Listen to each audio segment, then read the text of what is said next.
एक समय की बात है। माता पार्वती ने भगवान शिव से एक गहरा प्रश्न पूछा।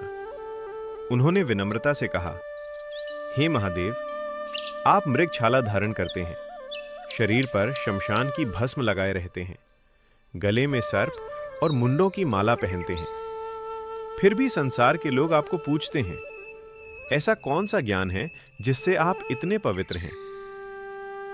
भगवान शिव मुस्कुराए और बोले, हे देवी, मैं भगवत गीता के ज्ञान को अपने हृदय में धारण करता हूं। यही ज्ञान मुझे संसार के कर्मों से अलग रखता है, इसी से मैं पवित्र हूं। पार्वती जी ने आश्चर्य से पूछा, हे प्रभु, क्या इस गीता ज्ञान को सुनकर कोई वास्तव में कृतार्थ हुआ है? शिव जी बोले, हे देवी, इस ज्ञान से अनेकों जीव मुक्त हुए हैं और आगे भी होते रहेंगे। मैं तुम्हें एक प्राचीन कथा सुनाता हूं। एक समय भगवान विष्णु पाताल लोक में शेषनाग की शैया पर विश्राम कर रहे थे। उनकी आंखें बंद थीं और वे आनंद में मग्न थे। तभी माता लक्ष्मी उनके चरण दबाते हुए बोली, हे प्रभु, नींद और आलस्य तो तामसिक लोगों को घेरता है। आप तो तीनों गुणों से परे हैं, फिर आप आंखें बंद क्यों किए हुए हैं? भगवान विष्णु ने कहा, हे लक्ष्मी, मुझे न तो नींद आती है और न ही आलस्य। मैं तो गीता के ज्ञान में डूबा हुआ हूं। यह गीता स्वयं मेरा ही एक दिव्य रूप है। उन्होंने आगे कहा, गीता के पहले 5 अध्याय मेरा मुख हैं, अगले 5 अध्याय मेरी भुजाएं हैं, फिर 5 अध्याय मेरा हृदय और मन है, 16वां अध्याय मेरा उदर, 17वां मेरी जंघा और 18वां अध्याय मेरे चरण हैं।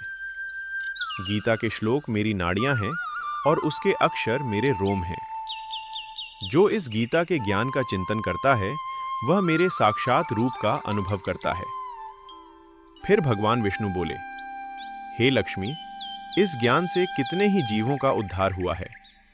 एक कथा सुनो।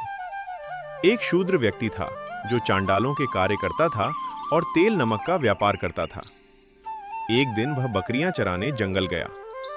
वहां पेड़ के पत्ते तोड़ते समय उसे एक सांप ने डस लिया। वह तुरंत गिर पड़ा और उसकी मृत्यु हो गई। लेकिन उसके जीवन में एक बार उसने गीता का एक श्लोक सुना था। उसी एक श्लोक के प्रभाव से उसके सारे पाप नष्ट हो गए और उसे उच्च लोक की प्राप्ति हुई। भगवान शिव ने अंत में कहा, हे पार्वती, गीता का ज्ञान इतना महान है कि जो इसे श्रद्धा से सुनता है, उसका जीवन बदल जाता है।